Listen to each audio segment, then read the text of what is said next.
La cybersécurité n'est plus une option. Il est plus que jamais essentiel de protéger ces systèmes d'information vis-à-vis des différentes menaces qui peuvent peser à son encontre. Les systèmes d'information sont devenus essentiels pour chacune de vos organisations. La transformation numérique a exacerbé cette dépendance, ainsi que récemment avec le confinement, le télétravail. Il est nécessaire de pouvoir s'appuyer sur un système informatique de confiance qui va répondre aux différents besoins des utilisateurs. Les périmètres concernés sont de plus en plus importants, ainsi que les usages qui sont supportés par ces périmètres. En effet, il faut prendre en compte l'intégralité du système d'information, aussi bien les systèmes traditionnels, les ordinateurs et les serveurs à disposition dans vos locaux, ainsi que les environnements dans le cloud qui sont de plus en plus nombreux. Par ailleurs, cette menace cyber est en constante augmentation, on peut même parler d'explosion. Sur l'année 2020, l'ANSSI a communiqué un chiffre assez important, 200%. Les notifications de ransomware ont augmenté de 200%. Chacune des organisations est malheureusement exposée à ce fléau. Les grandes entreprises, les petites et les moyennes entreprises, mais également dans la sphère publique, les collectivités locales, les hôpitaux, l'éducation. Tout le monde doit se protéger vis-à-vis de cette menace. La menace cyber est extrêmement rentable. Les attaquants l'ont bien compris. Trop d'entreprises payent encore la rançon lorsqu'elles font face à un virus de type CryptoLocker. Les attaquants se sont désormais organisés en un véritable écosystème. Ils se sont spécialisés, les différents groupes interagissent pour construire et mettre en place des attaques extrêmement sophistiquées. Certains sont là pour ouvrir des portes dans les systèmes d'information, d'autres sont là pour chiffrer les données et bloquer ainsi les systèmes, ou d'autres sont là pour exfiltrer et voler les données pour potentiellement les revendre ou les rendre publiques.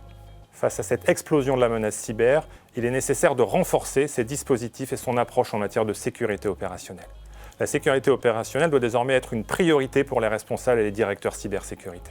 Nous vous conseillons notamment de mettre en place une fonction de détection ainsi qu'une fonction de réaction. Sur l'intégralité des systèmes d'information, sur l'ensemble de votre parc, il est nécessaire de détecter ce qui se passe pour pouvoir savoir si une attaque est en train de se préparer ou si une attaque a eu lieu. Avec une détection exhaustive, puissante et précise, il faut également y associer une capacité de réaction. Une fois qu'on a l'information et qu'on a pris conscience que quelque chose de grave est en train de se produire, il faut réagir au plus vite. Il faut pouvoir stopper l'attaque, intervenir au plus tôt dans la kill chain, où il faut pouvoir la limiter, la mettre en quarantaine et essayer d'en réduire les impacts sur le business et sur votre organisation.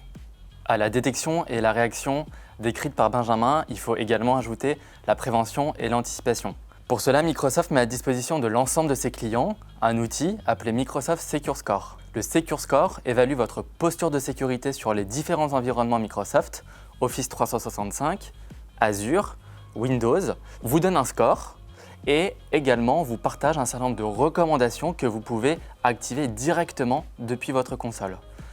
Par exemple, vous avez la possibilité d'activer l'authentification multifacteur afin de réduire de 99,99% les risques liés aux compromissions de l'identité. Ce triptyque, anticipation, détection, réaction, c'est ce qui forme aujourd'hui le nouveau paradigme de sécurité qu'on appelle le Zero Trust. Le Zero Trust, il s'appuie sur 3 piliers. Le premier, c'est de vérifier explicitement l'ensemble des tentatives de connexion et d'accès à l'information, aux applications et de manière générale au système d'information. Le deuxième pilier, c'est d'utiliser le principe du moindre privilège. Et enfin, le troisième principe, c'est ce qu'a décrit Benjamin, c'est-à-dire détection-réaction, le fait de assume breach, d'assumer la compromission et d'être dans une posture d'anticipation, prêt à détecter et à remédier le plus rapidement possible aux cyberattaques.